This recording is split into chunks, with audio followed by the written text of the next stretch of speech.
महर्षि पतंजलि ने योग को बड़ा सिस्टमेटिक तरीके से उसकी व्याख्या की है जो पूर्णतः साइंटिफिक है। उसके 8 अंग उन्होंने जो बताए हैं, यम, नियम, आसन, प्राणायाम, प्रत्याहार, धारणा, ध्यान, समाधि। अगर आप इस 8 अंगों को सिस्टमेटिक कर सके तो अच्छा है, उचित है। लेकिन यात्रा बहुत लंबी है। एक एक अंग को साधते हुए आगे बढ़ना थोड़ा कठिन पड़ता है, समय लगेगा, वर्षों लग सकते हैं। है सब सिस्टमेटिक, साइंटिफिक, लेकिन उसमें आप कितना कर पाते हैं, कि एक एक चीज को आपको सिद्ध करते हुए आगे जाना है, तभी अगली स्टेप काम की है। अगर अधूरा छोड़ के गए तो काम की नहीं। लेकिन अगर आप ये सारा सिस्टमेटिक नहीं कर पाते हैं तो इसका अर्थ ये नहीं है कि आप योग को उपलब्ध नहीं हो सकते, समाधि को उपलब्ध नहीं हो सकते, फिर भी हो सकते। लेकिन उसके लिए आपको चाहिए तड़प, प्यास,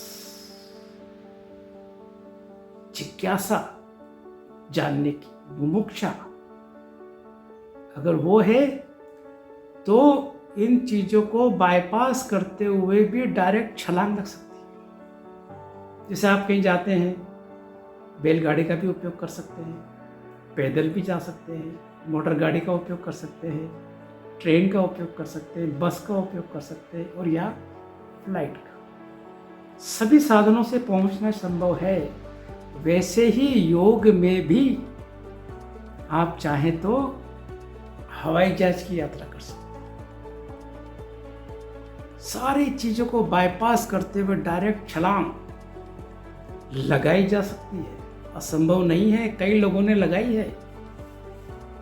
आपको क्या लगता है, बुद्ध ने सारे योग की सारों अंगों को अपनाया होगा? महावीर जी ने अपनाया होगा? कबीर ने, मीरा ने, गुरु नानक ने, पलटू ने, जितने भी बड़े बड़े संत हुए हैं वो सब योग को उपलब्ध हुए। तो आपको क्या लगता है, उन सब ने ये सारे अंगों को फॉलो किया होगा? कईयों ने तो पतंजलि का शास्त्र पढ़ा भी नहीं होगा, तो भी वो योग को उपलब्ध होके गए हैं, सत्य को जान के गए हैं, आत्मा से परमात्मा का मिलन करके गए हैं। तो ये संभव है। ये संभव है भक्ति योग के द्वारा, ये संभव है ज्ञान योग के द्वारा, ये संभव है कर्म योग के द्वारा। इससे फास्ट यात्रा है। पतंजलि योग की यात्रा बेशक साइंटिफिक है, वैज्ञानिक है, लेकिन इसमें समय लगेगा।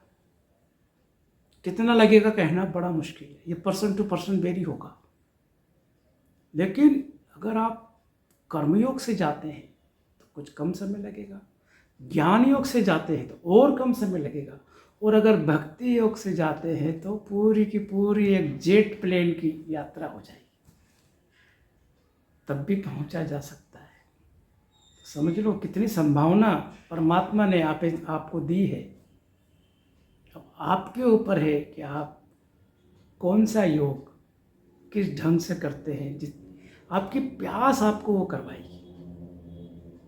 आपकी प्यास तगड़ी है तो आप तुरंत भक्ति योग के द्वारा पहुंच जाएंगे, ज्ञान योग के द्वारा पहुंच जाएंगे, कर्म योग के द्वारा भी पहुंच